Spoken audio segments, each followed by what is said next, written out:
Hi! Kumusta ka ngayong araw na ito? Sana ay okay ka.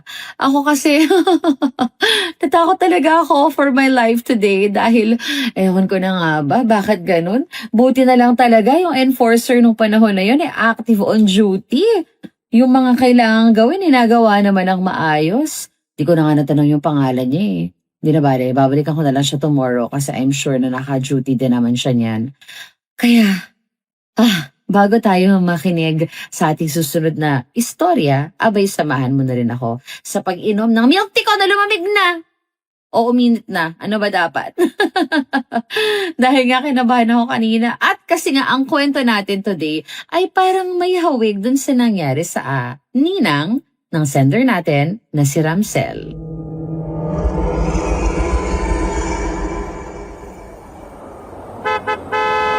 Ay, grabe ka!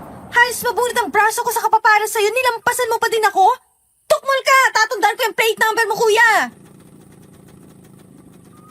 Hoy, sexy! Ano't ginagabi ka? Wala kang masakyan? Sakay na dito sa tricycle ko. Atid na kita, ha? Hindi na, Kuya Pablo. Mag-aabang na lang ako ng jeep. Ayoko mabalita ang isa ko sa mga chiching mo.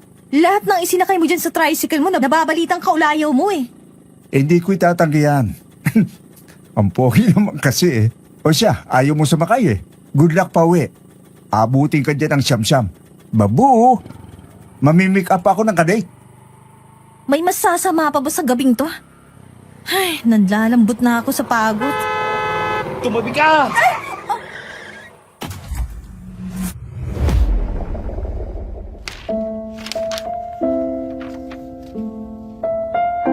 Naranasan niyo na ba yung near miss na tinatawag? Yung halos naramdaman mong humaging sa leeg mo ang talim ng karet ni kamatayan. Lubos ba ang naging pasasalamat mo at nakaligtas ka pa? O nang hinayang ka dahil hindi ka pa natuluyan? Sana naman ay hindi yung pangalawa, no? Yan ang aming mga katanungang pampakiliti sa inyong mga isipan para sa upload natin ngayon. Dahil yan ang dinanas ni Leia, na ninang ni Ramsel. Ito ang nilalaman ng sulat na tampok sa ating upload ngayon. Dear Aswang Diaries and Madam Venus, ako po si Ramsel. Matagal-tagal na ninyo akong listener. Nitong nakaraan ay dumalaw kami sa probinsya ng ninang ko sa Doña Remedios Trinidad o DRT sa Bulacan. Anniversary kasi nila ni Ninong. Habang nagkakasiyahan, nakikinig naman ako sa isa sa mga uploads ninyo. Narinig ni Ninang Leia.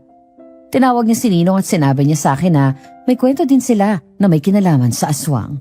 Nakisawsaw na rin ang iba nilang kamag-anak na alam ang istorya nila. Kaya naman, nung kwentuhan nila ako, undivided attention ang ibinigay ko. Sabi ni Ninang, iniligtas siya ni Ninong sa aksidente. Pero medyo matagal bago niya na-realize na si Ninong pala yun at silang dalawa pala ang magkapalad. Ganito nagsimula ang istorya nila. Oh, Leia, anak. Ayos ka lang ba, anak? Di ba sabi ng doktor ay magpahinga ka kahit 2 araw sa bahay? Kaya nga iniwan ka na namin ng lola mo doon. Hindi din naman ako mapalagay sa bahay, Nay. Nakapagugas na ako ng plato, naglinis ang bahay at naglaban ng mga pinaghubda natin. Para pa din akong kitikita na di mapakali. Sinabi kayo ko bumili! Ay, nako. Hayan na naman si Sid. Sinong kaaway, Nay? Wala siyang kaaway, Leia. Mula nung naaksidente ka at ilang araw sa ospital, naging ganyan na yan. Oo, nakakaasar ang pagiging makulit niya. Pero mas pipiliin ko pa siyang ganon kaysa sa para siyang sangganong may rabies. Tumabi ka! Ano kaya nangyari sa kanya? Teka nga't kakausapin ko. Ay, anak, wag na. Pabayaan mo na. Hayaan mo lang siya, Susan.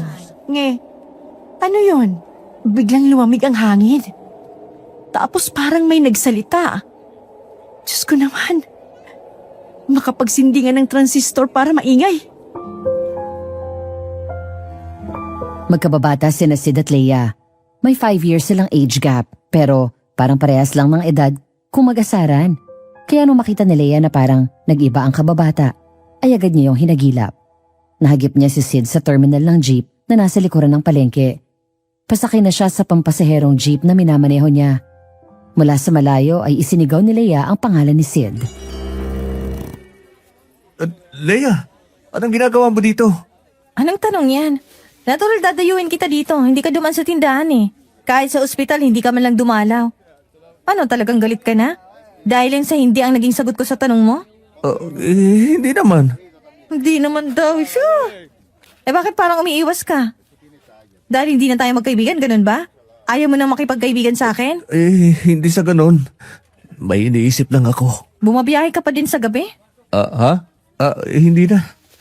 Grabe ka nang makadinay. Bigla ka kasing nagtanong eh. Bakit mo ba naitanong? Nito mga huli araw, napabalitang may parang kakalat-kalat na ng bibiktima daw ng mga ginagabi. Madalas kang gabihin sa daan, di ba? Mag-iingat ka, ha? Oo, mag-iingat ako. Sige, dyan ka na. Anyari naman dun. Parang nakakita ng multo. Si Ninang Leia o Leia, sa pagkukwento ko, para naman hindi kayo marito, ay kilalang maganda ng kabataan niya. Pila ang manliligaw niya. May ilan din siyang naging mga jowa. Pero ilang panahon lang sila nagiging mag-on dahil strikta si Leia sa paniniwalang dapat ay manatili pa ang puri ng isang babae habang hindi pa kasal. Kaya naman yung mga nagiging ex niya na may pagkamalikot sa aparito, pinagkakalat na weirdo siya, dala ng galit at desperasyon na hindi sila pinapaskor. Pero ang totoo, hindi naman weirdo si Leia. May kakayanan lang siyang makakita at makausap ng mga kaluluwa. Bagay na noong mga panahong yon ay di rin pinaniniwalaan ng nanay niya na kilala bilang si Aling Susan. Meron silang tindahan ng karne na pinamamahalaan ni Leia. Siya rin ang nagtitilad ng mga laman, bagay na hindi masyadong aprobado ng mga kalalakihan sa paligid dahil hindi yon pambabaeng gawain, lalo na si Pablo na isang tricycle driver. Yung lalaking yun balitang pabling, malikot sa chiching at ubod ng chismoso. Siya ang numero 1 kritiko ni Leia. Pero nung araw na yon, pagbalik ni Leia sa pwesto nila matapos siyang magmerienda. Nay, anong ginagawa niyang Pablo Picasso ng panchichismis at kalandian dito? Naku anak, kanina pa nga yan dito. Parang timang. Kailangan daw niya ng tulong ng katulad mo. Ha? Anong kalokohan naman yan? Malay ko. Haya na, tumayo na. Ano yun, Pablo? Mang-aalot ka na naman? Leia, pwede bang sispar muna tayo? Kailangan ko ang tulong mo. Sige na. Nakita ni Leia yung kaseryosohan at desperasyon sa boses ni Pablo. Kaya yung ceasefire ay ibinigay niya. Saglit siya nagpaalam sa nanay niya at sinamahan si Pablo sa pinakadulo ng palengke. Ilang minuto niyang pinakalma na muna ang nanginginig na si Pablo bago niya yun kinausap. O sige, sabihin mo sa akin anong problema. Bakit kanina ka pa nanginginig? Parang may sumusunod kasi sa akin eh. Narinig ko lagi ang boses na nagsasabing, mag-iingat ka. Baka isama na kita. Leia, alam kong maloko ako. Pabling at mahilig sa chiching. Pero gusto ko pang mabuhay. Leia, ayan na naman bumubulong. Hindi sa tainga dito sa ulo ko. Tapos tuwing bubulong nalalabig ang buong katawan ko. Oo, naiintindihan ko. Kailang, tawanan mo ako. Pasensya ka na, Pablo. Hindi kita pinagtatawanan. Ano yung ginagawa mo ngayon? Di ba tumatawa ka? Oo, tumatawa ako. Pero hindi yun dahil sa pinagtatawanan kita. Matanong nga kita, Pablo. May ginawa kang kalokohan sa sementeryo, ano? Ano? Wala, no? Hindi ko gagawin yun. Kapag hindi ka umamin, hindi titigil ang kaluluwang kumapit sa'yo. Sige ka. Palaging may bubulong-bulong sa'yo. Una, umaamin ako. Isang beses lang naman yun eh. Hindi na ako ulit. Sige na naman, Leia. Palisin mo na ang kumapit sa akin. Para na akong mapapalim eh. Nagsisisi na nga ako sa ginawa ko. Narinig mo yan, Sister Annie. Nagsisisi na daw siya. Patawarin mo na siya, please. Okay. Ano okay? Magiging okay na ako? Sabi ni Sister Annie, ang Diyos ay mapagpatawad. Sino ako para hindi patawarin ang nagkasala sa akin at lumapas tanga ng puntod ko? Hindi naman namin nilapastangan yung ginawa lang namin, Katre. Magdasal ka daw ng 15 ama namin, 15 aba Ginoong Maria at 2 luwalhati bilang pagsisisi sa ginawa mo. Pag nagawa mo na daw yon, aayos na daw ang pakiramdam mo at mawawala na yung bumubulong sa'yo. Siguro talagang masama na yung pakiramdam ni Pablo kaya sinunod niya na walang pagkontra yung sinabi ni Leia. Sabi pa nga inalalayan pa niya sa pagdarasal si Pablo. Kasi hindi masyadong kabisado yung mga dasal. Nung makatapos sila ay may kung anong banyagang salita na ibinulong si Leia. Pagkatapos inihagod sa may balikat ni Pablo ang palad niya. Ayon kay Pablo, mainit yon na parang banayad na bentosa at naghahatid ng ginhawa sa kanya. O ayan, ayos ka na. Maayos ang pakiramdam mo, di ba? Wow! Biglang gumaan ang pakiramdam ko. Parang magic. Mangkukulam ka talaga. Bunganga mo Susungal-galing ko yan ng pata. Oh, ang bayulinti pa din. Binibiro lang eh. Anong itatawag ko sa'yo? Di ba mangkukulam lang naman ang magaling sa espiritu at mga sanib? Umayos ka nga. Puro kakatungawan eh. Ipinapasabi din nung dumikit sa'yo na wag mo na daw uulitin ang kahalayan ninyo sa sementeryo. Kung hindi ay ang si Manoy mong paglalamayan. Bubulukin daw niya yan. Sino ba yung kinakausap mo sa akin? Puro ka daw. Si Sister Annie nga. Pag-aari niya yung puntod na ginawa niyong kama nung kasama mo. Ang sensitibo namang masyado ng multong yun.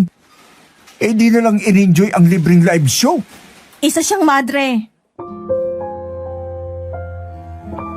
Pagkasabi ni Leia ng ganon biglang tumayo si Pablo. Natumba pa nga yung silya na inuupuan niya dahil sa biglang pagtayo niya. Umalis siya ng dali-dali habang sinasabi na tawa-tawa si Leia habang naiiling na sinundan ng tingin ng papalayong si Pablo na natalapid pa sa mga nakaharang na banyera. Nung tumayo si Leia ay napatingin siya sa labas ng wet market. Nakita niyang magkukulay ube na ang kalangitan. Magagabi na oras nun. Oras na para sa mga espesyal niyang customer. Saktong 7:00 kung umalis yung nanay niya pero nung gabing yun. Nay, pasado 7:00 na. Nakita ko na din ang tricycle ni Sunny na nakaparada. Bakit nandito pa kayo? Anak, hanggang kailan mo pa ito gagawin? Matagal nang wala ang lola mo. Hindi mo naman kailangan panindigan ang papel niya. Kung ako ngang anak niya, heto at hinayaan na lang naiwan niyang gawain. Nay, pag-uusapan na naman ba natin to? Hindi na lang sa hindi kayo naniniwala na nakakakita ako at nakakausap ako ng espiritu. Tama na, anak, Diyos ko naman. Hindi pa ba sapat na nakita mo kung paano tayo pagtawanan at kutyain ng mga kapitbahay natin? Nalungkot din ako nang mawala ang nanay ko. Pero sa paggawala niya, nabawasan din ang mga alingaskas. At ayaw na ninyong maulit yon. Gusto niyong maging normal sa paningin ng mga tao. kung alam mo na pala, bakit mo ginagawa pa din ito? Mamuhay na tayo ng normal. Wala naman tayong napupurat sa ginagawa mo. Bakit, Nay? Kung makibagay tayo at itakwil ang paniniwalang iniwan ni Lola, kung itanggi ko ang kakayanan kong makakita ng mga kaluluwa, Hindi ka nakakakita. Anak, hindi ka nakakakita. Na-brainwash ka lang ng lola mo na nakakakita ka. nakakakita ako, Nay. Kahit palukuhin ninyong sarili ninyo, nakakakita ako. Ang dahilan kung bakit natin agapan ng tubig sa baga nyo at ang mayoma ninyo ay dahil sa ibinulong sa akin ng mga kaluluwa ng nagiging customer ko. Hindi naman nila mapoproteksyonan ang reputasyon mo sa mga tao. Yun ba ang gusto mo? Maghaya ka sa lola mo na itinuturing na may yoyeng? Baliw, aneng, lukaret? Bakit, Nay? Sa kanila ba natin kinukuha ang kinabubuhay natin? Ang nilalamon natin sa araw-araw? Ang pambayad ng kuryente, tubig, amilyar ng bahay, at iba pa nating pangangailangan? Hindi! Kaya wala akong kibar sa sinasabi nila at sasabihin pa nila. Bahala ka na. Huwag kang iiyak-iyak sa akin kapag pinagtatawanan ka ng mga kapitbahay at pinag-uusapan na may tama sa utak. Nagkaroon man sila ng mainit na pagtatalo, ay hinatid pa rin ni Leia ang nanay niya sa tricycle at nagmano pa rin siya. Di siya umalis sa bukana ng palengke hanggat hindi nawawala sa paningin niya ang tricycle na sinasakyan ng ina niya. Pagbalik niya sa pwesto niya ay may dalawa na siyang espesyal na customer. Isang umorder ng mascara o yung purong taba mula sa mukha ng baboy at isang gusto ng liempo. Paglipas ng ilang oras ay isang presensya ang napansin niya sa bukana ng wet market. Palingali ngayon at ikinagala ang tingin sa ilang panggabing pwesto. Ilang sandali pa at lumapit yon sa kanya. Excuse me, miss. Ano yon? Ikaw lang ba nagtitinda ng karne dito kapag ganitong oras? Oo, ako na lang. May hinahanap ka bang hiwa o parte ng baboy? Baka meron pa ako. Meron din akong karning baka dito. Pata at laman. Yung laman na walang taba o gatil. Purong laman lang. Samahan mo na din ng kalahating kilong atay. Okay, sige. Saglit lang ha. Tinilad ni Leia ang lahat ng order ng lalaki. Ibinalot sa dahon ng saging, saka ibinalot sa supot. Inaasahan niyang kapareho lang ng ibang espesyal na customer niya ang lalaki. Kaya naman inihanda na rin niya ang kanyang walis tingting at dustpan. Pero laking gulat niya nung pag-abot niya ng balutan dun sa lalaki ay Bakit ka nakatitig sa akin, miss? Hindi tumagos yung lalagyan. Bakit tatagos? Dapat bang tumagos? Hindi. Akala ko lang kasi. Madalas bang tumatagos sa mga customers mo ang binibili nila? magsusungit sana si Leia pero nung tignan niya yung lalaki napansin niyang seryoso ang mata nito. Wala ring bahid ng panunuya ang boses nung tanungin siya. Humugot siya ng malalim na buntong hininga saka nagsalita. Ugali mo bang maneryoso sa mga sinasabi ng ibang tao? Kahit hindi mo naman sila kilala? Ako si Dale. Ano namang koneksyon ng pagpapakilala mo sa pinag-uusapan natin? Hindi ko din alam. Para lang may magtulak sa akin na magpakilala. Ganon? O siya, sige. Para naman patas. Ako si Leia. Tindera ako ng karne dito. Siguro madalas kang napapaligiran ng mga weirdo. Ay, hindi ka na weirdohan sa akin eh. Hindi. Pero para sa akin, hindi porkat hindi ko nararanasan o di ko nakikita at naririnig ay wala ng katotohanan. Ang bawat tao ay unique. Saka mo lang masasabi kung totoo ba o hindi ang sinasabi nila pagkatapos mong mag-obserba. Ay, hindi ka mapangusga. Hindi Judgmental din ako. Lalo't maangas. O kaya naman may pagkaogag ang ugali ng kaharap ko. Nagiging coops din ako. Madalas ka ba dito sa lugar namin? Ngayong naitanong mo yan, siguro. Ewan ko. Pero isa lang alam ko. Hahanap-hanapin ko ang karning to. Lumipas ang ilang gabi, naging madalas ang pagpunta ni Dale sa pwesto ni Leia. Madalas din silang nagkikwentuhan. Mabait si Dale, kwela, at masarap kausap. Pero may mga weird na bagay na napapansin si Leia sa kanya. Putlain siya. Minsang hinawakan na ng kamay niya, napansin niyang malamig yun. Saktong 9:00 kung pumunta sa pwesto niya. At hindi yun napapaaga, o di kaya ay nahuhuli. Clockwork talaga. Palagi siyang inihahatid pero hanggang sa may palikulang sa kanila. 2 linggo ang lumipas. Ang madalas na pagkakwentuhan ng dalawa ay nauwi sa pagkakamabutihan. Yun nga lang, Sa tagal na natin laging nag-uusap at palagi mo akong inihahatid pa uwi. Parang ngayon mo lang yata ako niyayang lumabas ng ganito Leia, gusto kita. Totoo yan. Pero nagsinungaling ako sa'yo. Nagsinungaling? Paano nagsinungaling? Nung gabi na nilapitan kita para bumili ng karne. Yung napagkamalan mo akong hindi tao at tatagos ang pinamili ko sa kamay ko. Tanda ko pa yun. Bakit mo binabalik? Pinakakaba mo naman ako niyan. Hindi yun ang una natin pagkikita, Leia. Ang totoo niyan, mahigit 1 taon na tayo magkakilala. Halos walang buwan na din kitang nililigawan at dinarayo sa tindahan mo ng karne. Teka. Anong kalokohan to, Dane? Hindi ka nakakatawa, ha? Kung sana nga lang nagpapatawa ko. Pero totoo ang sinasabi ko. Kung nabigla ka lang sa sinabi mo na gusto mo ako, pwede mo naman akong kausapin. Hindi mo na kailangan magpasakalya pa ng ganito. Sabihin mo sa akin, sinong kapustahan mo, ha? Magkano? Titriplehin ko para tumigil ka na. Leia, makinig ka naman na muna. Walang pustahan, walang lokohan. Gusto kita. Hindi. Mali yun. Mahal na kita. Unang kita ko pa lang sa'yo, patay na ako sa'yo. Ay bakit mo ako ginaganito? Nakakapikon ka, ha? Dahil dapat ka nang magising. Ano? Anong ibig mong sabihin?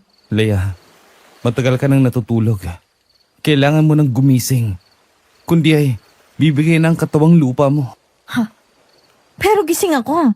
Nagtitinda ako, binibentahan kita, umuwi ako sa amin. Ramdam ko ang hangin dito sa dagat. Ano bang sinasabi mo, Dale? Tandaan mo sana na mahal kita. Makalimot man ako. Maging multo man ako. Itong puso ko, hindi magbabago. Laging ikaw ang hahanapin nito. Ano? Bakit ba pala nagpapaalam ka, ha? Ganito pala yung itsura mo sa mga espiritu. Napakaliwanag. Lalo na sa gabi. Kaya pala nilalapitan ka nila. Ngayon, Naiintindihan ko na. Dahil kahit ako naaakit sa liwanag mo. Dale, sandali. Bakit ka lumalayo? Dale! Parati ka mag-iingat, Leia. Mapanganib ang lugar ng mga espiritu. Pero mas mapanganib ang mundo ng mga tao. Maraming traidor at nagbabalat kayo. Babantayan kita sa abot ng aking makakaya. Dale! Unti-unti ang eksena sa dagat ay napalitan ng puti. Basta puti lang. Hanggang sa parang sinilaw ng ubod liwanag na puting ilaw si Leia. Ang mga sigaw niya ay naging parang kantang unti-unting umi-ekstro sa himpapawid at sinalubong siya ng titit ng monitor ng vital sa ospital at pagbayo sa dibdib niya. Isang malakas na pagsinghap ang pinakawalan ni Leia. Diyos ko po, anak. Salamat sa Diyos at nagkamalay ka na. Nay, anong nangyari? Leia, hindi mo ba natatanda ng nangyari? Saglit lang. May tinatanong pa kami sa kanya. Kapitan Ramon, hayaan na muna ninyo si Leia. Hindi pa malinaw ang isipan niyan. Kita ninyong kare-revive lang sa kanya. Baka yanig pa ang utak niya dahil sa aksidente. Buting at may malay na. Di tulad nung isa. Nay, anong sinasabi ni Mang Berting? Anong di tulad nung isa? Anak, dalawa kayo ng lalaki na nabiktima ng hit and run. Iniligtas ka niya at siyang napuruhan. Parang tsunami na bumaha kay Leia ang alaala ng gabi ng aksidente. Kagaya ng madalas niyang gawin ay naiiwan siyang mag-isa sa pwesto nila. Nagkaroon sila ng pagtatalo ng nanay niya tungkol sa pagpapatuloy niya ng gawain ng lola niya na pagbebenta ng karne sa mga ligaw na kaluluwa sa gabi. Bandang 7:30 dumating si Sid. Magsara ka na, Leia. Iati na kita sa bahay nyo. Hanggang mamayang 9:00 pa ako, Sid. Sino ba kasing bumibili sa'yo ng ganitong gabi? Nagloloko ka na lang at nag-aaksaya. Ang gaganda pa ng inilalabas mong paninda. Alam mo bang pwede mo pa yung itinda bukas? Sid, pabayaan mo na ako. Dati ko na tong ginagawa. Para ka naman laging bago ng bago. Nagiging magkatunog na kayo ni nanay niyan eh. Isa pa, may bumibili talaga sa akin. Gaya ng isang yan, nasa gabi lang bumibili. Magandang gabi, miss. Pabili ako. Okay. 1 kilong karne at 1 kilong atay, tama? Oo, yun na nga. Si Dale na hindi pa niya alam ang pangalan nun, nakamakailan lang ay naging suki niya. Mga may 2 linggo na rin, pero tuwing gabi lang bumibili. Nakasombrero, naka-face mask at naka-shades. Isang weirdo na pwedeng mapagkamalang masamang tao dahil sa get-up niya. Matipid magsalita, pero hindi naman siya bastos at palaging may pasobra sa bayad. Nang makaalis ang lalaki ay nagsalita si Sid. Tulad na lang ng isang yun. Ang weirdo. Kabing-gabi naka-shades. May takip ang bibig at ilong. May sombrero pa. Baka mamaya wanted yun sa Maynila na nagtatago dito sa probinsya natin. Di wala nga nakakakilala sa kanya. Grabe ka naman makapanghusga, Sid. Porkit kakaiba kung ano-ano ng bintang ang ibinabato mo. O siya, wag na ang weirdong yun. Yung concern na lang ng nanay mo. Bakit naman napasama si nanay dito? Tama naman si Alex Susan. Pinag-uusapan ka na ng makakati ang dila. Wala akong pake. Ako meron. Ayokong ginaganon ka ng mga tao.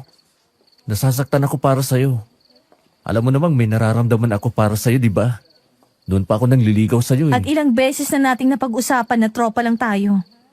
Pasensya ka na, Sid. Kapatid lang ang turing ko sa'yo. Pero doon sa lalaking kakikilala mo lang, hindi.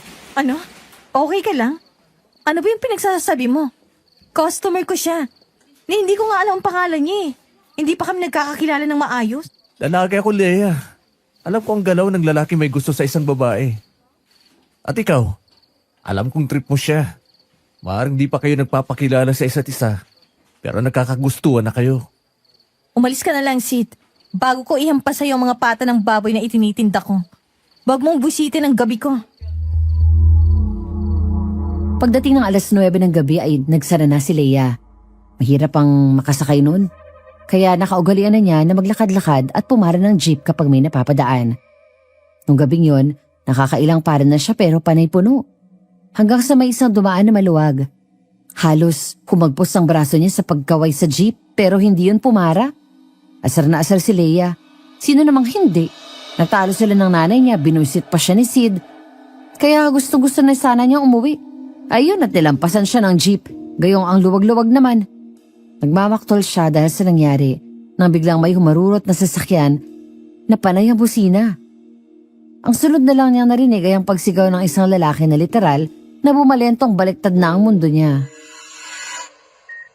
Pagkatapos nun anak, wala ka nang naalala? Wala na.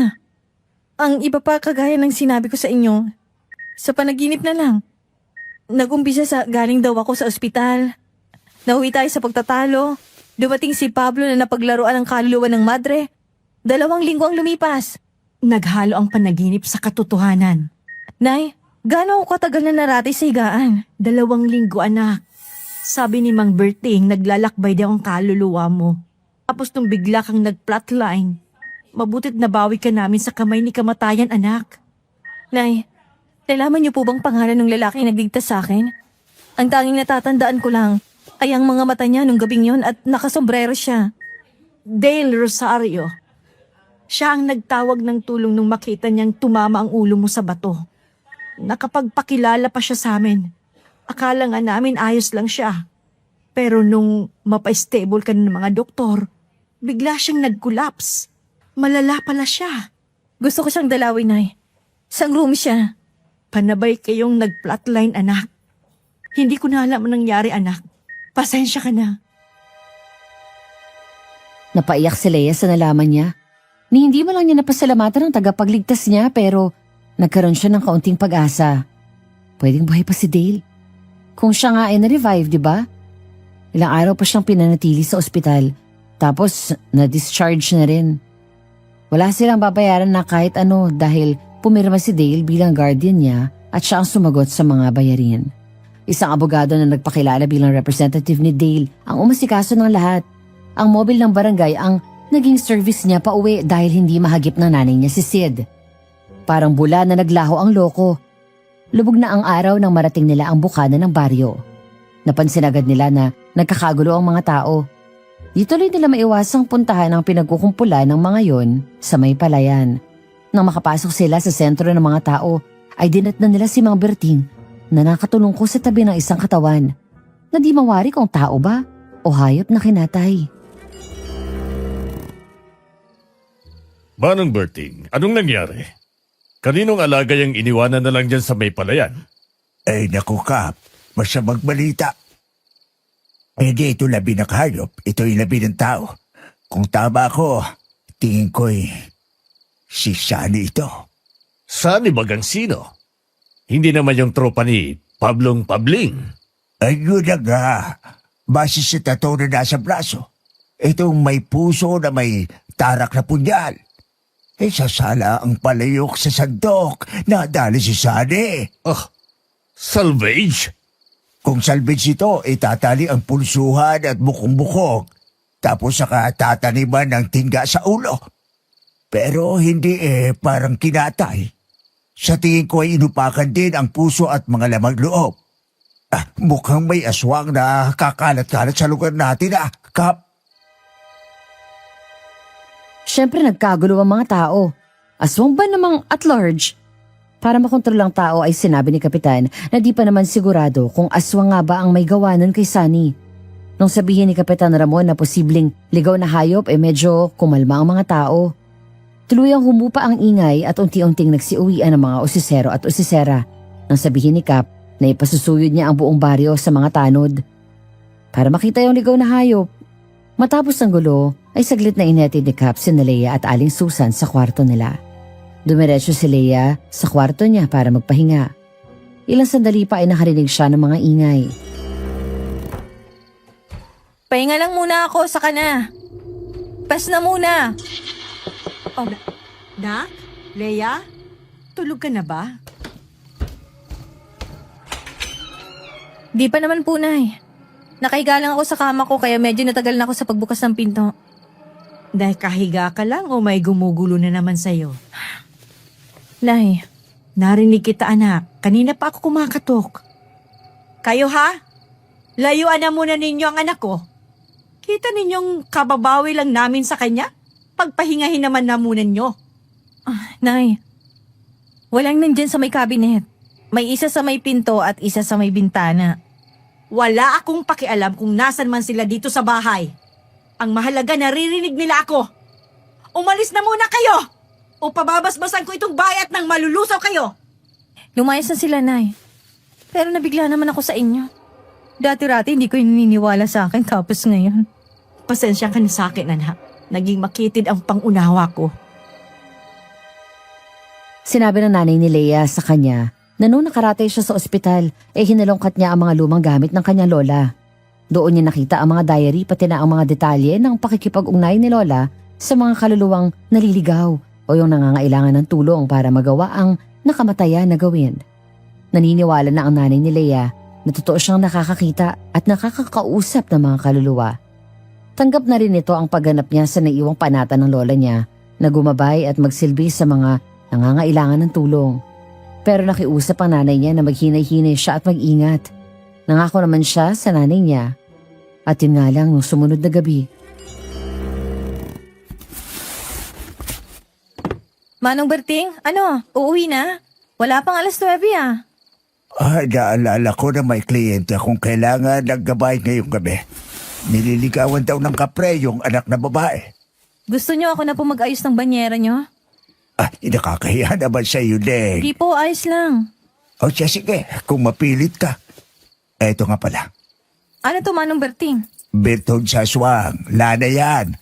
Pero gawa sa itim na langis. Kukuluyan kapag may aswang nakakalat-kalat sa paligid. Okay po.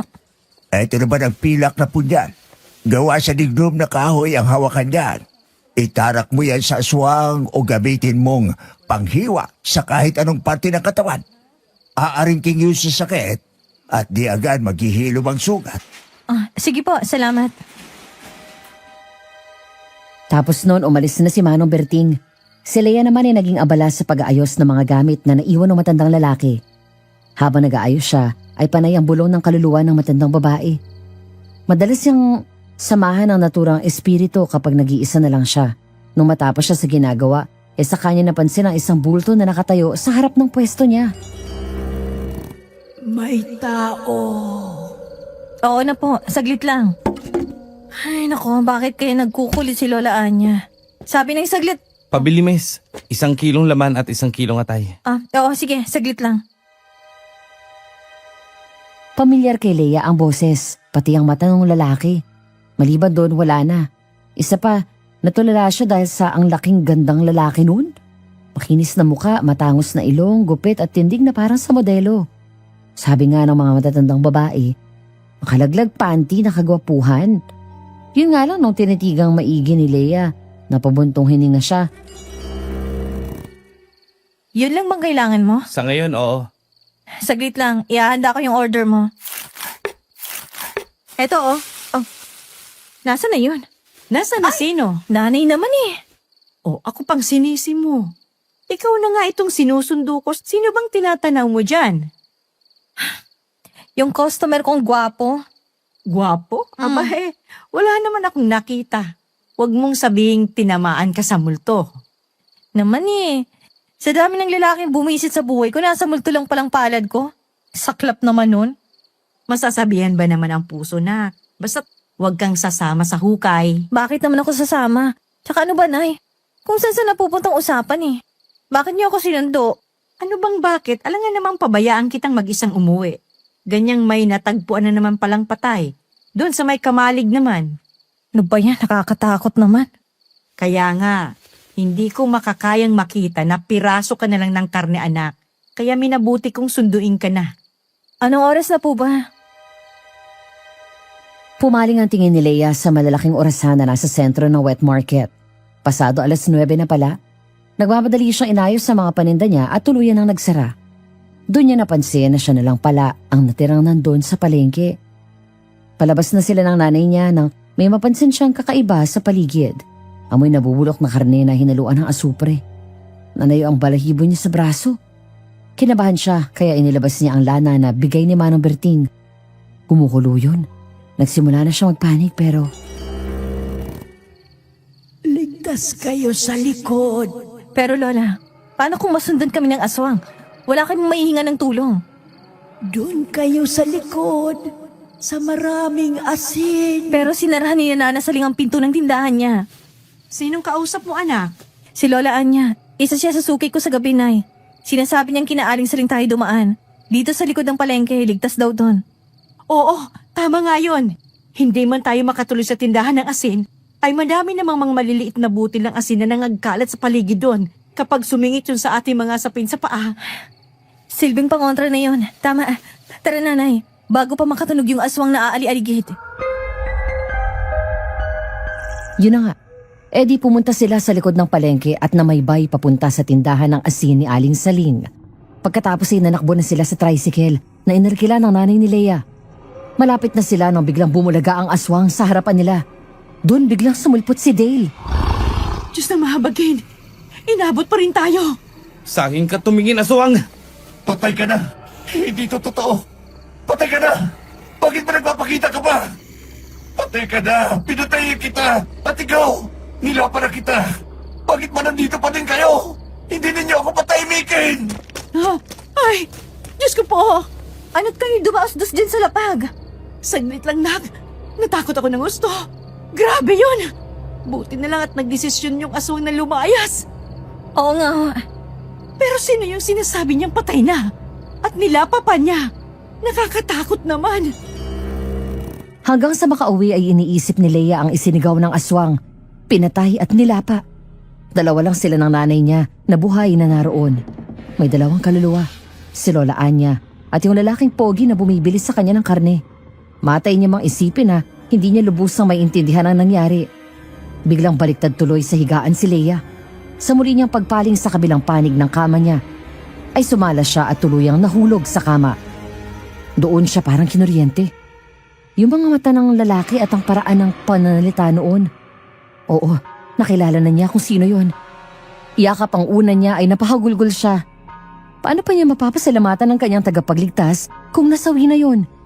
Kaya naman pagdating ng umaga, pagbaba niya para dumulog sa hapag at kumain ng agahan. Good morning, Nay. Good morning. Naku naman, anong nangyari at namumugti yung mga mata mo? Nay, naalala niyo ba yung lalaking customer ko kagabi? Yung sabi kong pogi na makalaglag panty? O ano? Nay, siya yung lalaking gabi lang kong bumili sa akin. Yung naka-surgical face mask, naka-shades, at naka-baseball cap, kahit gabing-gabi na. Nay, siya si Dale, yung nagligtas sa akin mula sa rumaragasang jeep.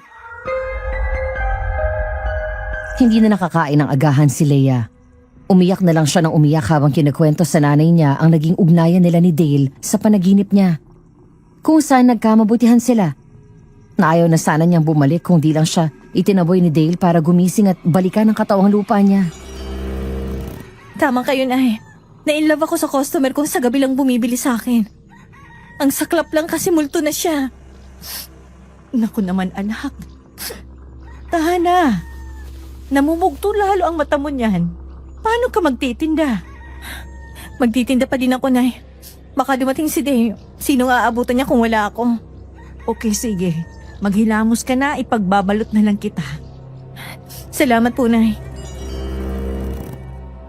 Pagdating ni Leia sa palengke ay inabutan niya si Pablo na nakikipaglandian na sa ibang tindera. Nang makita siya noon na nag-aayos ng kanyang pwesto ay lumapit yon. Inaasahan niyang mang-aalot na naman ang lalaki pero taliwas sa inaasahan niya ang ginawa noon. Uy, kumusta ka na, Leia? Eto, buhay pa. Nabalitaan ko nangyari sa'yo. Sana pala kahit machismis ka, pinilit na lang kitang sumakay sa tricycle ko nung gabing yun. Hindi ka sana na-aksidente. Wala namang makakapagsabi ng mangyayari, Pablo. Huwag mo nang sisihin ang sarili mo. Sana hindi ako lasing. Mas malinaw ko sanang nakita ang plate number ng humaharurot na jeep na naging dahilan ng aksidente mo. Kumusta na nga pala yung nagligtas sa'yo? Wala? Bakit ka umiiyak? Teka, eto ang tissue. Wala na siya, Pablo. Kahit nung umiiyak si Leia ay walang pang-alot o panunuya siyang narinig mula kay Pablo. Inabutan lang siya noon ng tissue at sinamahan siya hanggang sa tumahan siya ng tuluyan. Kapag may customer siyang bumibili, si Pablo ang tumatayo at nagsisilbi sa mga yon. Nang tuluyan na siyang mahimasmasan, Naabala nga kita ng gusto. Sus, wala yun. Kabawi man lang ako sa kagaguhan ko. At saka may sasangguni sana ako sa iyo eh. Kaya inaabangan talaga kita. Ano yun? Hindi naman 100% akong sampalataya sa mga kaluluwa na yan. O naniniwala akong naggagala nga sila at bumabalik. Pero posible ba nagpaparamdam at nagpapakita sila kahit sikat ang araw? Oo, bakit mo na itanong? Ikinuwento ni Pablo yung kakaibang karanasan niya kamakailan lang sa tricycle niya. Na may lalaki siyang pasahero dati na laging nakaupo doon sa pinakadulo ng tricycle. Yung sa likod ng driver. Lalaking naka-face mask, shades at bull cap. Tapos mula nung nangyari yung aksidente, wala na may gustong maupo sa bahaging yun ng tricycle. Tapos may mga pagkakataon pa nga na para akong namamalit mata. Kapag napapatingin ako sa side mirror ko, parang tingin kong may nakaupo. Gwapong katulad ko. Naisingit mo pa talaga yan eh, no? Totoo naman gwapo ko, Leia. Ikaw lang tong walang sampalataya sa gandang lalaki ko. He, puro ka kalokohan kaya minumulto ka eh. Wala ka bang alam na pwedeng pantaboy? Huwag mo lang pansinin, Pablo. Baka may ginagawa lang ang multong yon. Parang unfinished business? Ganun ba? Oo, mawawala din yun kapag naka-move on na. Sa bagay. Abang may natatakot sa upuan na yon. Magandang dahilan yon para sumiksik sa akin yung mga chikas na yon. Dumikit sana sa'yo yung multo. Huwag ganon. Kinagabihan, madami-dami ang espesyal na customer na bumili kay Leia. Nag-alala tuloy siya na baka maubusan si Dale. Late din na dumating ang lalaki. Dahil ang nakasadayang 7:30 ay naging mag-aalas 9 na nung magpakita ang lalaki sa kanya. Habang papalapit ang imahe ng lalaki ay panay ang sikdo ng dibdib niya. Ginabi ka yata. Oo, may hinanap kasi ako. Anong hinanap mo? Baka makatulong ako. Hindi ko alam eh. Parang blankado lang ako. Palakad-lakad. Parang may hinahanap akong hindi ko mapangalanan. Pero kapag nandito na ako sa tindahan, napapalagay ang loob ko. Bakit kaya, no? Dale ang pangalan mo, di ba? Dale. Ngayong nabanggit mo yan. Oo. Yun nga ang pangalan ko. Paano mong nalaman? Dale, gusto kong makinig ka sa akin. Ganitong nangyari. Ibinahagi ni Leia ang lahat-lahat. Mula umpisa nagpagkakakilala nila ni Dale. Ang ilang gabi na bumibili ito sa kanya ng karne.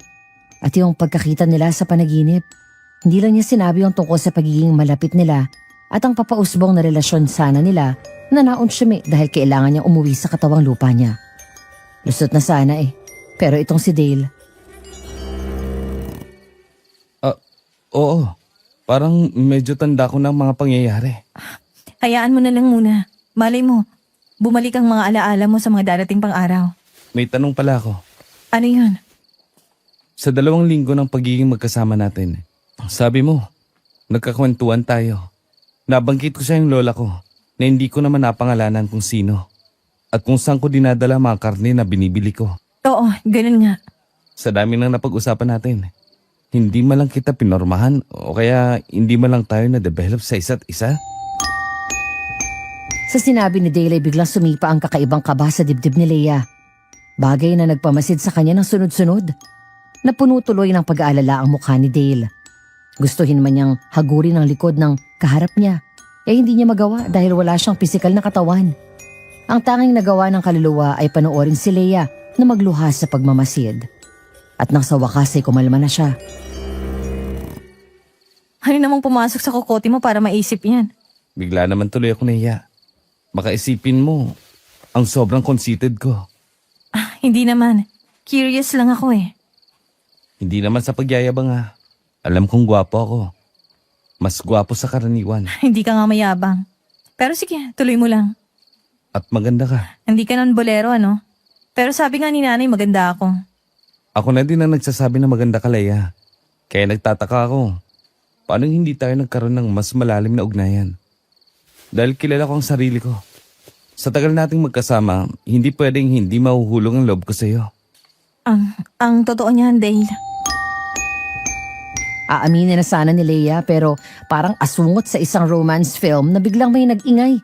Nung mapalingon sila sa bukana ng wet market, ay nakita nilang nalaglag ang mga drum sa labas. Nakita niyang napuno ng pag-aalala ang mukha ni Dale. Leia, delikado dito. Iba ang pakiramdam ko. May peligro. Sumasama ang amoy ng hangin. Ngayong binanggit mo yan, biglang nag-amoy bulok na karne at asupre. Umalis ka na, Leia. Bago pa makalapit ang panganib. Sumama ka na sa akin, Dale. Samahan man kita, wala akong masyadong magagawa. Isa lang akong presensya. Walang pisikal na abilidad para tulungan ka.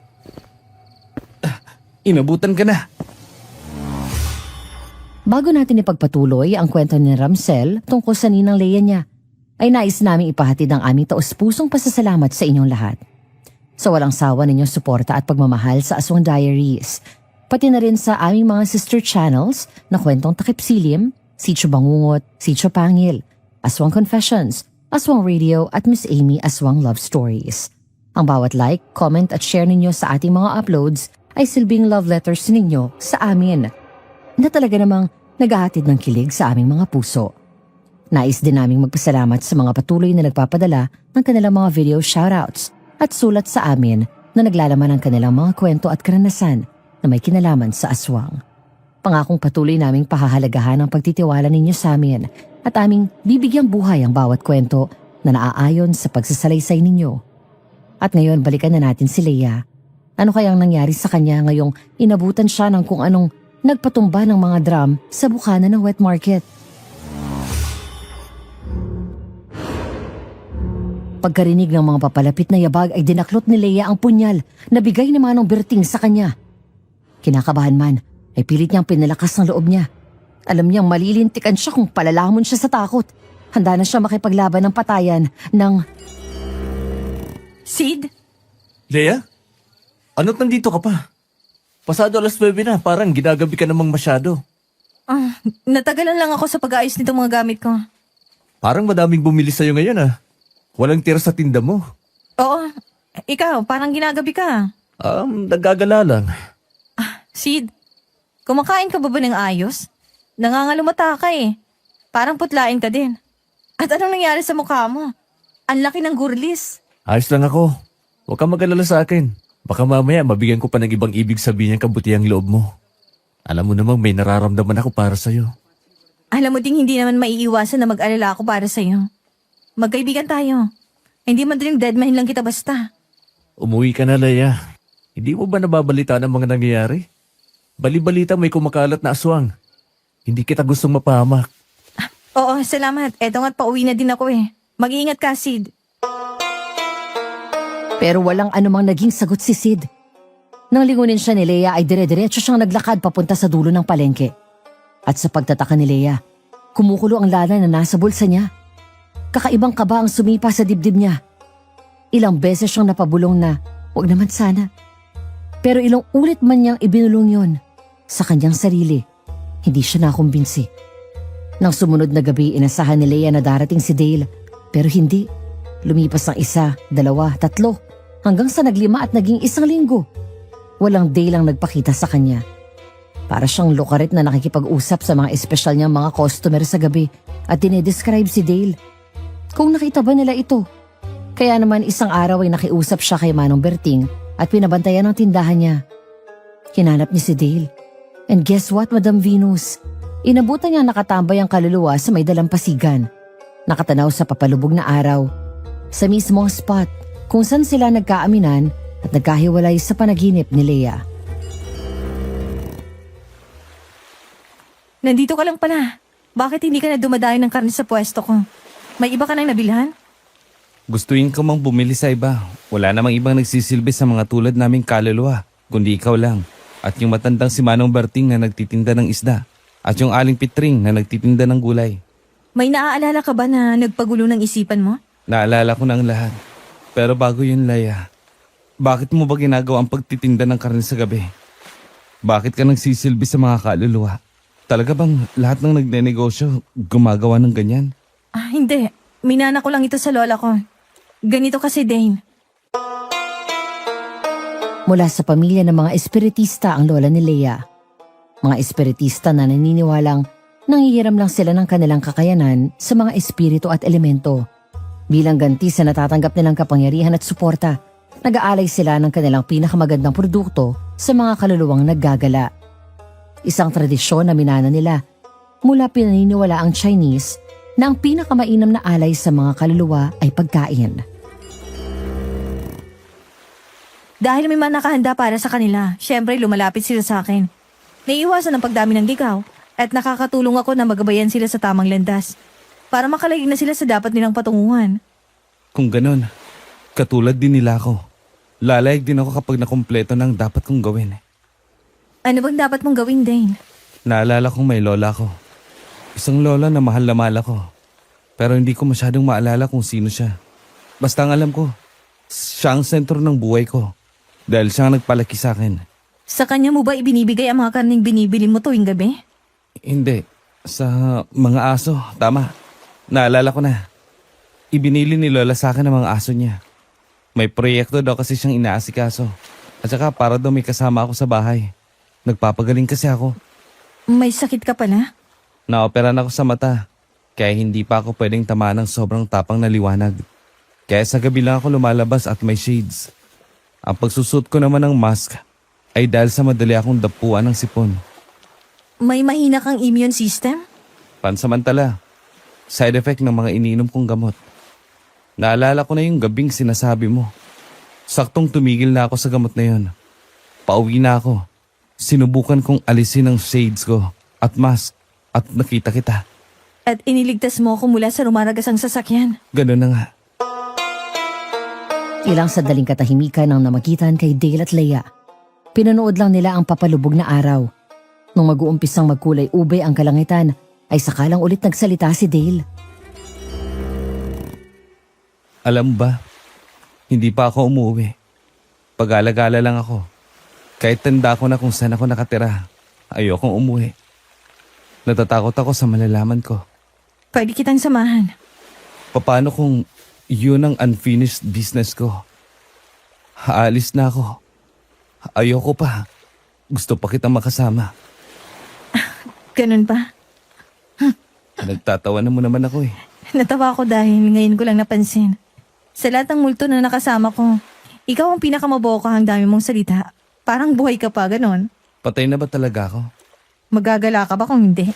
Minsan, pakiramdam ko buhay pa din ako eh. Tipong nakakaramdam ako ng uhaw, gutom, pagod. Normal ba yun sa mga kaluluwa? Hindi ko alam. Lola kong eksperto eh. Bago pa niya maituro ang lahat sa akin, namatay na siya. Kaya sa ngayon, nag-aaral pa rin ako habang tumutulong. Leia, inaantok na ako. Pwede bang magamit na una ng balikat mo? Oo naman, sige lang. Pero hindi lumapat sa balikat ni Leia ang ulo ni Dale. Naglaho na ang multo nang pumikit yun. Nagunahang pumatak ang luha sa mata ni Leia nung mag-isa na lang siya. Nauwi yon sa hikbi hanggang sa naging hagulgol habang tinatawag ang pangalan ni Dale. Nung tumahan siya ay isang plano ang nabuo sa isipan niya. Aalamin niya kung saan ang bahay ni na Dale at titignan niya kung ano nang nangyari sa lola nito na ayon sa pag-uusap nila ay uuwi ang matanda para makasama ang apo nito. Ipinaalam niya kay Aling Susan ang plano niya nung makauwi siya sa bahay habang nagsisipilyo siya.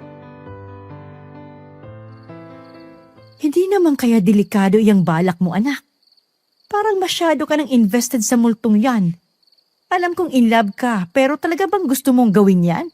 Aba hindi isang beses kung iyakan mo siya sa isang araw. Pagbigyan niyo na ako, Nay. Pangako mag-iingat ako. Kung gusto niya, barkadahin ko muna si Manong Berting para may makasama ako. Yan na nga ang sasabihin ko sa iyo. Mas mainam kung may makasama kang mas may alam sa mga bagay na ganyan. Ay, kung sana nandito pa si Lola, no? Matatanong ko sana siya. Hindi ba nagpapakita sa'yo? Mula po nung magpasalamat siya sa akin at ibinili ng pagbibigay ng karne sa mga espiritu, hindi na po. Sa tingin ko naka-move on na siya eh. Sana ay mag-move on ka na din sa multong yan kapag nalaman mo na ang totoo. At yun na nga, Madam Venus. Nung sumunod na araw, kare-kare ni Leia si Manong Berting na ubod-laki na rin ang kulabas sa mga mata. Paano namang hindi? Itong si Kapramon ay panay na pala ang pangaabala dun sa matanda para sugsugin ang aswang. Pandalas tuloy ng hikabang pobre habang naglalakad sila papunta sa dulo ng baryo nila. Si Leia naman ay nagmabuting loob na payungan ng matandang lalaki habang nilalakad nila ang mabatong daan na napapagitnaan ng talahib sa magkabilang tabi. Ay, salamat sa pagpayag sa akin, Leia. Pero di ko naman nakakailangan yan. Bukod sa ipinanganak akong balat kalabaw, abay, ako'y kulubot na. Wala nang kutis na iniingatan. Manong Berting, hindi naman dahil sa kutis kung bakit ko kayo pinapayungan. Mainit po, oh. Baka mamaya mahilo kayo. Ay, salamat sa pag-aalala mo. Walang anuman po yun. At siya nga pala, maiba ko. May kakilala ka ba din sa parting ito ng ating baryo? Aba, lugar ito ng mga marangya. Bukod sa ilan lang ang bahay, nagtataasan pa ang bakod. Kay gaganda at kay laki pa ng mga istruktura. Isang espesyal na kaibigan, Mang Berting. Yung tisoy na palaging balot ang mukha. Siya nga po. Gusto ko siyang tulungan. Yung bahay ni na Dale, nasa dulo na nga, medyo paahon pa. Kaya naman, hingal kabayo na si Leia at Manong Berting na makarating sa harap ng gate. Ilang sandali silang tumigil at naupo sa malalaking bato na nasa gilid ng daan at nagpahangin. Nung makabawi sila ng hininga, ay nabigla si Leia dahil biglang, Leia, dala mo ba ang pudya na bigay ko sa'yo? Opo, laging nasa bulis ako, Mang Berting. Bakit po? Nangagalinsag ang mga balahibo ko sa batok. Hindi ko matukoy kung aswang, maligno, multo, engkanto ang nasa loob. Pero masama ang pakiramdam ko. Maganda na ang handa. Sige po. Ito ang bungkos ng dahon ng sambong at berbena. Kapag nakaramdam ka ng kakaiba, sindihan mo yan nitong lighter para umusok. Mainam na pangutra yan. Ihanda ko na din itong radyo at nang makahingi agad tayo ng tulong kung sakali. Sige po, tatandaan ko yan. Tayo na. pagpasok pa lang nila ay may kakaiba ng naamoy si Leia. Manamis-namis na parang manggang naiwanan ng ubod tagal sa daan. Yung uri na parang matamis nga, pero medyo pumapalo sa amoy na parang mabantot dahil nabasa ang sapatos at naluom. Ganun. Habang palapit sila sa bahay ay sumasangsang ang amoy.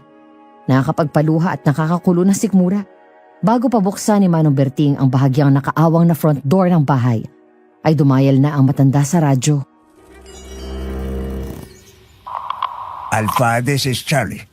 Do you copy? Charlie, this is Alpha. Copy. Kailangan ko ng backup dito. Mukhang may trabaho tayo. Kasama ko si Leia. Magpadala kayo ng tao dito sa may duluhan. Sa Pahon. Over. Roger. Susunod agad kami dyan. Mag-iingat kayo. At iwasan niyong gumalaw ng kahit ano. Sakto, nandito yung kumpare ko sa PNP. Over. Sige, dito na lang tayo mag-usap pagdating ninyo. Over now. Tayo na, Leia. Sana naman ay false alarm lang ako. Mas nanaisin ko pang masermonan ako ni Ka. Kaysa makakita na naman ako ng luray-luray na katawan ng tao. Pero hindi nakisama ang universe.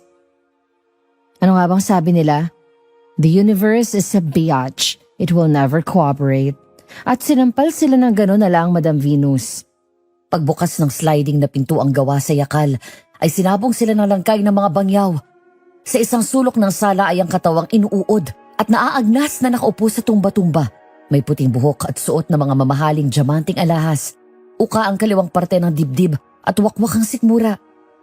Sa tabi ng bangkay ay may dalawang isel o yung sandalan ng mga paint canvas na mga pintor. May barong na pangkasal na bordado at belo na bordado din. Sa may paanan ng naaagnas na bangkay ay isang sewing kit na naligo sa natuyong dugo. May 5 bangkay ng aso sa lapag. Puro may kagat sa leeg. Ay, Diyos ko po, Panginoong mahabagin, nakakawang sinapit niya. Lola Anya? May kasama ba tayo rito, Leia? Meron po. Yung isa sa mga tambay ko sa pwesto. Tanungin mo, baka may masabi siya sa atin tungkol sa nangyari dito. Pero Manong Berting, hindi po siya masyadong nagsasalita. Limitado lang. Eto ang nga. Muyain mo. Makakatulong yan para mabukas ang komunikasyon ninyo ng espiritong yan. Habang ngumunguya ka, itarong mo ang buong binyag ang pangalan niyang kaluluwa. Siya mong tawagin ng 3 ulit para magkakonekta kayo. Sige pa. Sa may hagdan na nakaharap sa sala pumuesto si Leia. Nginuya niya ang nganga. Tiniis niya ang kakaibang lasa noon na maanggo-anggo, na maanghang, na parang mga tobacco leaves ng yosi. Nang magsimula yung kumatas ay nagsimulang magsalita si Lola Anya. Malinaw, matatas, hindi boses multo na limitado sa iilang kataga. Umuwi ako para sa aking apo. Dahil ang sabi niya ay nakahanap na siya ng dalagang mapapangasawa niya. Dalagang ubod ng ganda at sa tingin niya ay makakasundo ko. Yung barong at belo po ba kayang may gawa? Oo, Ining. Sa aming pamilya ng mga mambuburda sa Lumban, kapag may ikakasal na miyembro ng pamilya, ay kami mismo ang nagbuburda ng barong na pangkasal at belo. Terno ang mga disenyo. Lola Anya, anong nangyari? Bakit ganitong dinat na namin? Umuwi ako nang walang pasabi dahil gusto ko siyang sorpresahin. Pero nang gabing yun, hindi umuwi ang aking si Dale. Kinabukasan isang mensahe sa radyo ang natanggap ni Lola Anya. Patawarin ng kanyang apo at nakikipaglaban sa higit ni kamatayan. Naghanda siya ng mga gamit. Niradyohan niya ang kanyang driver na sunduin siya at ihatid sa ospital pero pagpatak ng dilim ay iba ang kumatok sa pintuan nila. Oo, saglit. Nandyan na ako. Jerry Lassie, magsitahimik nga kayo. Ano bang kalokohan nyo yan at umaalulong kayo? Si Senyong laang yan. Mayor, ano ba? Nababaliw ka na ba at panay ang ungol mo? Labas pa mga pangil mo. Ay naku babo, sweetheart. Just kayong lahat. Hindi ko na kayo maintindihan. Ano na sinyong? Ginabi ka. Hindi ako si Senyong. Ay, Diyos ko po. Mahabaging Diyos. Aswang! Nasaan ang lalaki nakatira dito? Yung nagngangalang Dale. Hindi mo maahagip ang aking apo. Dadaan ka muna sa bangkay kung hayop kang aswang ka! Inagip ni Lola Anya ang kanyang sewing kit at itinarak ang pinakamalaking karayom na nahagip niya sa mukha ng aswang. Sa bandang pisngi niya yun nahagip. Tinapos ni Lola Anya ang kwento niya sa nakakarimarim na eksena kung saan nilapas siya ng aswang. Maging ang mga alaga niyang aso ay di pinaligtas. Hapon na nang matapos ang pakikipag-usap ni Leia sa kaluluwa ni Lola Anya. Bigla parang nanlaki ang ulo ni Leia. Naalala niya ang gurlis sa pisngi ni Sid. Napahumindig siya. Nanalangin na sana nagkamali lang siya at nagkataon lang ang lahat. Leia,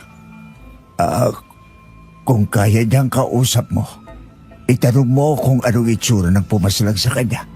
Lola Anya, nabistahan niyo po ba ng malinaw ang anyo ng aswang? Isa siyang taong lobo. Sing-itim ng kalangitan sa gabi ang balahibo nung sa buong katawan. Namumula ang mga mata. Malalaki ang mga pangil. Lampas ang tangkad niya dyan sa hamba ng aming pintuan. Ang hirap nito. Hindi natin alam kung sino ang aswang. Mahirapan tayong alamin ang salarin. Kilala ko siya dahil sinusundan ko siya. Siya yung lalaking Sid kung tawagin mo, Leia. Ang lalaking aali-aligid sa'yo. Hindi. Diyos ko, Sid. Anong ginawa mo? Leia, Ineng, bakit ang ganyan? Anong problema? Anong sinabi ng kausap mo? Manong Berting, si Sid ang aswang. Siyang taong lobo na nambibiktima ng ating mga kabaryo at mga hayop sa bukirin. Naku po. Lola? Hindi. Saktong uwi ng kaluluwa ni Dale sa bahay nila. Nakita niya ang nakakapanghilakbot na eksena. Ang sigaw niya ay tanging si Leia lang ang nakarinig. Buti na lang at si Manong Berting ang kasama niya dahil kung ibang tao, siguradong sasabihin na babaliw siya. Sinong hindi? Kabi-kabila ang kausap niyang multo nang di naman nakikita ng iba. Pagkasigaw ni Dale ay bigla yung naging malabo sa paningin niya. Unti-unting naglalaho. Pilit niyang hinabol ang imahe pero tuluyan yung naglaho. Dala ng pag-aalala ay agad siyang nagpaalam kay Manong Berting. Nahahanapin lang niya si Dale. Nakaunawa naman ang matanda at pinayagan siyang umalis. Ipinadala ang radyo at binilinan siyang maging mapagmatsyag sa paligid. Palubog na ang araw. Makasapit sa may dalampasigan si Leia. Gaya ng inaasahan niya, naroon si Dale, nakatalungko, umiiyak. Dale? Leia, malino na sa akin ang lahat. Nung gabi nangyari ang hit and run, umuwi si Lola. Hindi na kami nagkita. Namatay si Lola Anya nung wala ako sa tabi niya. Dale, kasama ko ang lola mo kanina. Nasa tabi ko siya nang umuwi ka sa bahay niyo. Bakit hindi ko siya nakita? Sana man lang nagkausap kami. Hindi ko din alam, Dale. Ang iba namang kaluluwa ay nagkakaharap. Hindi ko alam kung bakit iba ka. Bakit hindi ka nila nakikita? At bakit hindi mo sila nakikita? Leia, sige na. Gusto kong makausap si Lola. Sinubukan ni Leia ang lahat ng makakaya niya. Nandun ang lola ni Dale na kamasid. Lahat na ng dasal na alam niya, ginawa niya. Tinawag niya ang buong pangalan ng matanda at ni Dale pero hindi talaga magkapalad na magkita ang maglola. Patawad, Dale. Ginawa ko ng lahat. Hindi ko maintindihan ang nangyayaring ito na hindi kayo magkita. Bayaan mo na, Leia. Pero gusto niya po kayo makita. Andyan ba si Lola sa tabi mo? Oo, kanina pa. Nainggit tuloy ako sa'yo. Alam ko na. Lola Anya, sumanib ka sa akin. Papayagan kitang makapasok para makausap mo lang si Dale. Hindi pwede. Pero bakit? Pwede yun dahil papayagan ko. Pagod na ang katawang lupa mo. Delikado. Naging parang translator na lang si Leia nung maglola. Ang sinabi ni Lola Anya ay ipinaparating niya kay Dale. At ang sinasabi ni Dale ay ipinaparating niya kay Lola Anya. Sa gitna ng pakikipag-usap niya sa dalawang espiritu ay may napansin si Leia. Bumabagal ang tibok ng puso niya at nanlalamig ang dulo ng mga daliri niya. Sakto namang nasabi na niya kay Dale ang dahilan ni Lola Anya kung bakit ayaw pumayag ng matanda na sumanib sa katawan ni Leia. Sa tingin ko'y tama si Lola. Pero gusto mo siya makausap, di ba? Kahit pasanibin mo si Lola sa katawan mo, posibleng hindi pa rin niya ako makita at marinig. Mag-aaksaya lang tayo. Isa pa pagod ka na. Posible may mangyaring mali kapag pinapasok mo si Lola. Baka hindi mo na siya mapaalis pa. Nakakainis. Wala man lang ako magawa para sa inyong maglola. Gayong akong dahilan kung bakit hindi kayo nagkita. Patawarin niyo ako. Wala kang kasalanan, Iha. Hindi mo kasalanan yun, Leia. Gusto kitang iligtas. Sariling desisyon ko yun. At desisyon kong patayin ka na, Leia. Nanlilisik ang mga mata ni Sid. Ang lalaki na rin ng mga pangil niya. Ang mga kuko niya ay naghahabaan at nagtutulisang kulay itim. Unti-unti na siyang tinutubuan ng mga balahibo sa buong katawan. Iba yung takot ang naramdaman ni Leia. Sid, Bakit ba kasi ang lintik na abilidad mo na yan ay hindi mo iwaksi? Busit kang hinayupak ka. Sid, may pag-asa ka pang magbagong buhay. Tutulungan ka namin. Ito na ang bagong buhay ko, Leia. Alam mo, bakit ba kasi ubod ang tigas ang ulo mo? Dalawa na kami ng nanay mo na pinagsasabihan ka eh. Sige ka pa din sa pagsisilbi sa mga lecheng multo na yan. Leia, umalis ka na. Delikado ka dito. Manahimik kang gago ka. Pinuruan na kita nung gabing yon. Bakit ba para kang kuto na balik na punyemas ka? Nakikita mo si Dale? At bakit hindi mo makikita ang isang yan? Ano yan, multo? Nalito si Leia. Hindi nakikita ng ibang kaluluwa si Dale. Lalong hindi nakikita ng mga taong walang third eye na kagaya ng sa kanya. Ano't nakikita siya ni Sid. Pero winaksi na muna niya ang isipin yun dahil mas malaki siyang problema. Nag-anyong aswang na si Sid at umaalulong na parang tunay na lobo. Alam mo, Leia, hindi naman talaga kita gusto nung una. Nakita kong oportunidad na umangat sa buhay dahil sa negosyo ninyo. Ano? Pero lumaki kang maganda. Sexy, maabilidad. Sabi ko hindi na masama. Jackpot na ako sa'yo. Magkaibigan tayo. Para tayo magkapatid sa turing. Ikaw lang yun, Gaga. Kaibigan? Walang kaibigan sa mundong ito, Leia. Lahat ng tao naggagamitan lang. Isang balat kayo lang ang pagtatawagan ng kaibigan. Pwe! Kapatid, huwag mong lukuhin ang sarili mo. Hindi tayo magkadugo. Kaya paano magtuturigan bilang magkapatid? Sa puso ko, ikaw ang hero ko. Ang kuya ko. Isa ka lang kasangkapan para sa akin, Leia. Para sa pag-angat ko sa buhay. At ngayong nanganganib ako dahil sa abilidad mo at katabilan ng dila mo, tatapusin na kita bago mo pa ako ipahamak. Dinaluhong ni Sid si Leia at kinubabawan. Kumagat ang matatalas na kuko ng aswang sa balikat ni Leia. Dahilan para mapangiwi siya sa sakit. Si Dale naman ay sinubukan sampahan sa likod ng taong lobo pero tumagos lang siya. Nagpatuloy naman si Leia sa pakikipagpambuno sa aswang habang iniiwasan niya ang mga kagat nun. Doon niya naalala ang punyal na nakatali sa binti niya. Pilit niya yung inabot at walang pag-aalinlangang itinarak sa braso ng taong lobo. Hayop kang babae ka! Leia! Papatayin kita! Tama na yan, Sig!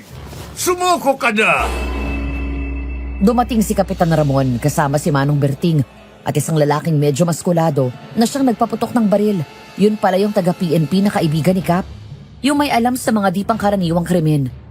Bago pa nakapalag si Sid na taong anyong lobo, ay may kung ano mga bala ng sumpit ang tumama sa kanya. Sa ulo, sa leeg at sa bandang gulugod. Pati hayang natumba ang aswang at unti-unting nagbalik sa anyong tao. Nasaktan ka ba, Leia? Konti lang naman, Manong Berting. May sugat lang akong konti sa magkabilang balikat. Alam ko nakakalungkot at nakakabigla ang nangyari kay Sid. Pero may dapat ka pang malaman, Leia. Ano po yan? Umamin na si Pablo. Nakita niya ang pampasaherong jeep ni Sid nung gabing nagyari ang hit and run. Positibo niyang tinukoy si Sid na nagmamaniho nung gabing yon. Hindi. Diyos ko po. Kung nasa paligid pa si Dale, gusto ko sanang itanong mo sa kanya kung nakita ba niya si Sid nung gabing na-aksidente kayo. Hindi na kailangan pa ni Leia na magtanong kay Dale. Dahil pagkarinig ni Dale ng tanong ni Manong Berting, ay sinabi niya ang totoo. Nakita niya si Sid sa manibela ng jeep na humaharurot. Nakangisi at nagbabaga ang mata sa galit. Kailan mo pa naalala? Noon bang nagpakita ka sa panaginip? Oo, yung panaginip na hindi ko kagad natandaan. Dahil parang ang labo pa ng lahat sa akin. Dale, ang sakit. Grabing sakit. Minahal ko siya bilang kapatid. Naniwala kong magkakampi kami. Nagkaibigan ko siya. Yan pala isa lang akong daan para gumaan ang buhay niya. Patawad, Leia. Hindi kita natulungan. Hindi kita naprotektan sa sakit ng kalooban. Malaki nang nagawa mo para sa akin. Sobra-sobra na yung ialay mo yung buhay mo para maligtas ako sa kapahamakan ng gabing yon. Habang buhay man akong magbayad ng utang na loob ay di pa sapat. Nang makasakay sa mobil si Sid ay nagpasya na din silang umuwi ni Manong Berting. Nasabihan na rin ang nanay ni Leia sa nangyari at naghihintay sa kanyang pagdating sa bahay nila. Si Dale naman ay sumama sa kanila. Habang binabaybay nila ang maalikabok na daan na napapagitnaan ng damuhan, ay nagbiro si Manong Berting. Ibang klase din naman ang kamandag mo, Leia. Kahit multo ay nahuhumaling sa iyo. Manong Berting naman eh. Pwera biruin eh.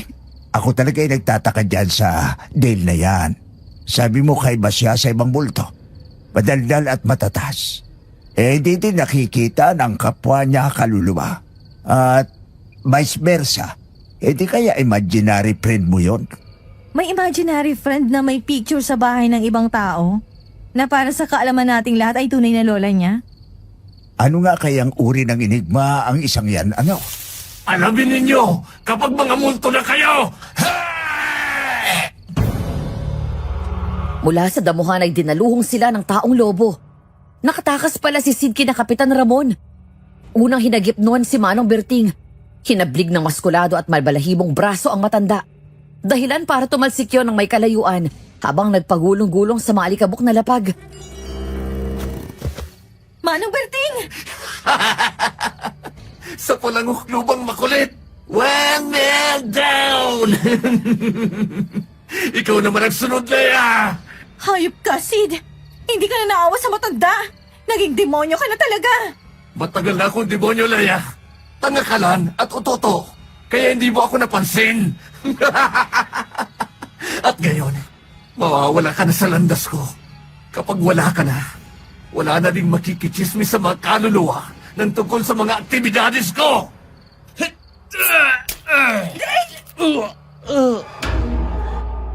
Baon ng taimtim na panalangin ay humarang si Dale sa pagtarak ng matutulis na kuko ni Sid sa kaliwang dibdib ni Leia. Buong akala ni Dale, tatagos lang ulit yun sa kanya. Pero sa pagkakataong yun, matugumpay niyang nasalo ang atake na maglalagay sa peligro kay Leia kung hindi niya yun naharangan. Paano? Patay ka na eh! Multo ka na! Malakas siguro ako sa itaas. Sabi ni San Pedro, gunggong ka daw. Ha? Igagaya kita sa baboy kung ganon! Double dead! Ikaw ang dapat dino-double dead!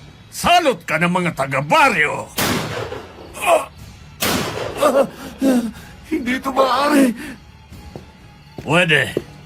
Lalo't gawa sa pilak ang bala at pinabasbasan sa simbahan. Tumuga na din ang mambabarang na si Sonia na binayaran mo siya ng malaking halaga para gawin kang aswang. Ang bobo mo! Babalik ako! Subukan mong bumalik pa ulit kung may tingga ka ng pilak sa ulo. Overkill na ang tawag dyan, Kap. Ay, maigi ng overkill kaysa naman sa pabalik-balik na sakit ng ulo, Manong Berting. Okay ka lang ba, bata? Parang gayon lang kita nabistahan. Napatingin si Leia at Manong Berting sa gawin ng tinititigan ni Kapitan Ramon sa kandungan ni Leia. Nabigla na lang sila na kay Dale na duguan yun nakatingin. Kahit si Manong Berting ay nakikita na si Dale. Maging ang ibang tao na kasama ni Kapitan Ramon ay nabistahan din siya.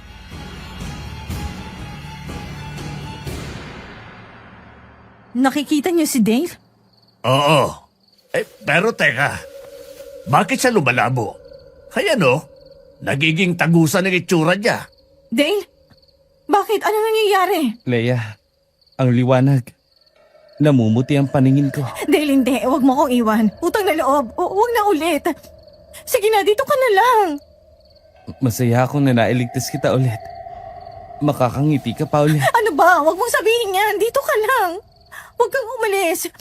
Isama mo na lang ako. Unang pagkikita pa lang natin sa may plaza, nung kapistahan ng San Isidro Labrador, nabihag mo na ang puso ko. Para sa akin, pinakamaganda sa buong mundo ang ngiti mo. Itataya ko ang buhay ko. Maprotektahan lang yon. At napatunayan mo na yon. Hindi lang isang beses, kundi dalawa na. Kahit ilang ulit pa, ulit-ulitin ko man ang pagtataya ng buhay ko para sa'yo. Ililigtas at ililigtas kita. Mahal kita, Leia. Tapos noon, naglahong parang bula si Dale. Sa harap ng 7 tao, ni Leia, Manong Berting, Kapitan Ramon, nung tropa ni Kapitan Ramon na taga-PNP, at nung 3 kibitser, nabitbit nung taga-PNP. Lumipas ng ilang linggo. Marami ang nakapansin sa pananamlay ni Leia. Namayat din siya. Lagi siyang nakatitig lang sa malayo at parang may pilit tinatanaw. Ang nanay niyang si Aling Susan ay nag-alala na rin para sa kanya. Hanggang sa... Leia! Susan! Aba, ano kayang nakain itong si Manong Berting at grabe namang makasigaw? Nakakahiya, pinagtitinginan tayo ng mga tao. Baka nanalo sa loto. Pera lang naman ang nagpapasaya sa tao. Magkano ba ang kailangan mo, Leia, anak? Para lang sumaya ka. Ipangungutang kita. Wala na eh. Walang pwedeng halaga na makakapagpasaya sa akin. Ay, nako, lintis na kaluluwang yan eh. Mula nang mawala ang pogi multo na yon, abay naging ganyan ka na. Okay na lang sana kung panty mo lang ang kinuha. May bibili kita kahit ilan. Puso mo pa talaga. Ay, nako. Magugustuhan ni Jong balita ko. Isa ka pa naman, Manong Berting. Ano namang pumasok sa kukote niyo at nanakbo kayo? Feeling niyo yata ay teenager pa kayo. Aba, ang dala kong balita ay magugustuhan ninyo. Lalo na yung dalaga mo. May aparato ng kayang mag-resurrect ng patay? Buhay si Dale. Nasa provincial hospital siya at stable na. Di pa nga lang, nagkakamalay. Ibinalita yun ng pamangking kong nurse doon. Tama nga kayo, Manong Berting. Nagustuhan nga niya. Parang nakainom ng gasolina ang anak ko. Tricycle! Tara sa provincial hospital! Dumalaw si Leia sa provincial hospital. Nasa isang normal na kwarto na si Dale. At sa pagkakataong yun, ay nakadalaw na siya dahil nandun ang abogadong umasikaso ng bills niya. Stable na si Dale, pero hindi pa magkamalay. Ayon sa pagsasaliksik ni Manong Berting, posibleng kaya hindi nakikita ng ibang kaluluwa si Dale at kaya hindi siya nakakakita ng ibang kaluluwa na gaya niya dahil hindi pa talaga siya patay. Comatose lang at naggagala ang kaluluwa. Ibig sabihin, isa siyang alanganin. Hindi patay pero hindi rin buhay. At kaya siya nakikita ni Leia dahil sa kagustuhan niyang makita siya. Ilang linggo pa ang lumipas at ganun pa rin. Minsang nagkasabay si Manong Berting at Leia sa pagdalaw, may nalaman si Leia na kakatuwang bagay. Sabi ng pamangkin ko nung bago maging stable si Dale, may nangyari. Bigla daw yung nag-flatline. Tapos, nagkaroon ng malalim na sugat sa kaliwang dibdib. Nagkagulo daw sila. Hindi naman dahil sa pagkakasaksak ng kukunisid sa kanya, hindi ba? Wala na akong ibang naisip na dahilan, Leia. Dahil nung itanong ko ang petsa at oras na nangyari yon, kaoras ng police report na ipinasa sa akin ni Kapitan Ramon tungkol sa nangyari kay Sid. Oh, Dale. Gumising ka na. Ang dami ko ng utang sa'yo.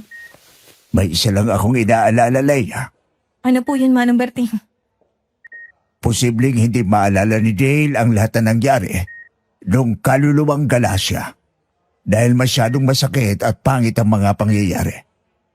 Maring itakwil yon ng kanyang katawang lupa. Hindi ka din niya maalala. Okay lang, Manong Berting. Basta buhay siya. Yun ang mahalaga.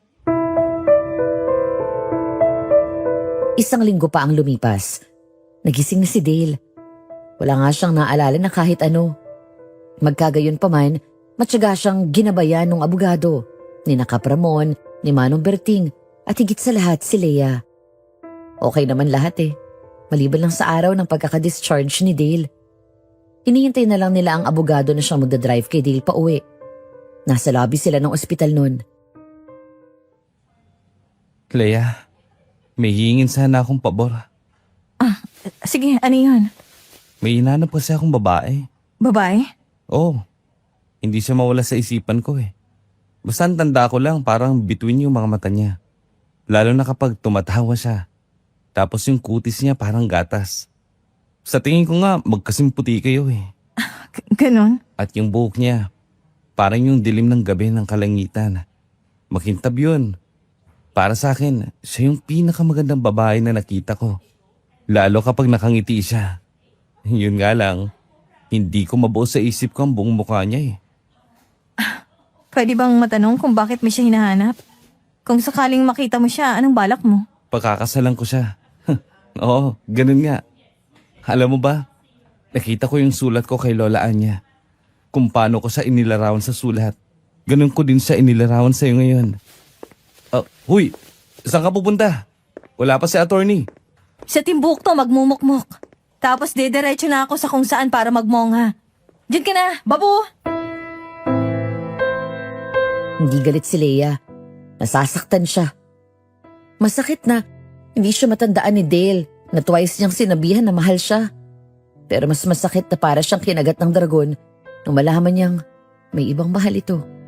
Hilam ng luha, lumabas ng ospital si Leia. Balak lang naman niyang magpahangin. Nagsabi siya sa reception na kung sakali at hahanapin siya ay pakipage na lang siya. Nakakita siya ng buko juice vendor at balak sana niyang tumawid nang biglang may malakas na busina. Kasunod ng pagbalentong baliktad ulit ng mundo. Kagaya nung gabing naging biktima sila Dale ng hit and run.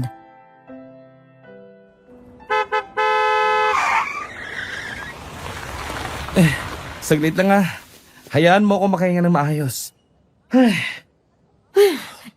Nasaktan ka ba? Bakit mo ginawa yon? Kaka-discharge lang sa'yo Nasaktan ka ba, Leia? Oo, syempre nasaktan ka. Kita mo, may luha ka pa sa mga mata mo. Hindi, ayos lang ako. Nahigit mo naman ako agad Alam ko nasaktan kita kanina. Pasensya ka na Ngayon lang ako nakaalala Nung munti ka na ulit tayong masagasaan. Ano? Leia, ikaw yung babaeng hinahanap ko. Yung may malabituin na mata. May ngiting nakakasilaw na parang kinalik ka ng araw. May buhok na singitim ng kalangitan sa gabi. At kutis na parang gatas.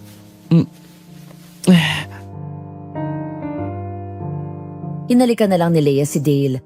Hindi na siya nagpatumpik-tumpik pa. Ang loko naman, gumanti din ang halik. Ang mga usisero naman ay nakisawsaw. Tumigil lang sila nung may mga nagkatkos at palakpakan na. Nang maghiwalay ang mga labi nila, ang unang sinabi ni Dale ay, Mahal na mahal kita, Leia. Multo man ako. Ligaw na kaluluwa. o taong mortal na pwedeng mamatay. Palaging iyo ang puso ko. Ganun kita kamahal. Maraming salamat sa pagmamahal mo, Dane. At magpapasalamat kami ni Atty. kung alis na kayo dito sa tabing kalsada dahil nakakabala na kayo. Ginagawa na kayong pelikula ng mga usi. Tara na, uwi na tayo. Mamamanhikan pa ako kay Aling Susan. Agad-agad. Di pa ba sapat yung panliligaw ko sa'yo? Hayaan mo naman ako mag-ayos na muna. Maganda ka. Kahit anong ayos pa yan. At gaya nga ng tanong ni Leia, agad-agad? Oo naman. 3 buwan na preparasyon ang ibinigay nila para sa kanilang kasal. Tapos nanirahan sila ng ilang taon sa Lumban. Nito lang sila nakalipat sa DRT sa Bulacan. Yung kwento ni Ninang Leia at Ninong Dale, talagang kakaiba. Kapag binalikan ko yon, napapantastikohan pa rin ako. Isa lang ang tumatag sa akin doon ng sobra. Yung pagmamahal na nagkakross ng boundaries tapos di talaga makalimot. Sana lahat ng naghahanap ng tunay na pag-ibig, makahanap ng ganong katindi, no? Hanggang dito na lang po, Madam Venus. Sana po ay naibigan ninyo ang istorya ni Ninang Leia at Ninong Dale. Lubos na gumagalang, Ramsel. Diyos ko, day, nakakaloka naman talaga ang istoryang yon. O sa mga naghahanap pa rin ng forever nila, baka naman sa multo ang palad ninyo. Labas-labas na ang mga Ouija board and try your luck. Nako, kidding aside, no? Humanga ako sa pag-ibig ni Dale. Nawa sa ating mga kalalakihan ay may mga Dale na talaga namang sagad hanggang buto at tagos hanggang kaluluwa ang pagmamahal. Ano mo sasabi ninyo sa ating upload ngayon? Bitin ba? Huwag kayo mag-alala, we got you covered. Andiyan ang Kwentong Takip Silim, Sitio Bangungot, Sitio Pangil, Aswang Confessions, Aswang Radio at Miss Amy Aswang Love Stories. Don't hesitate na makinig na at namnamin ang mensahe ng bawat kwento namin.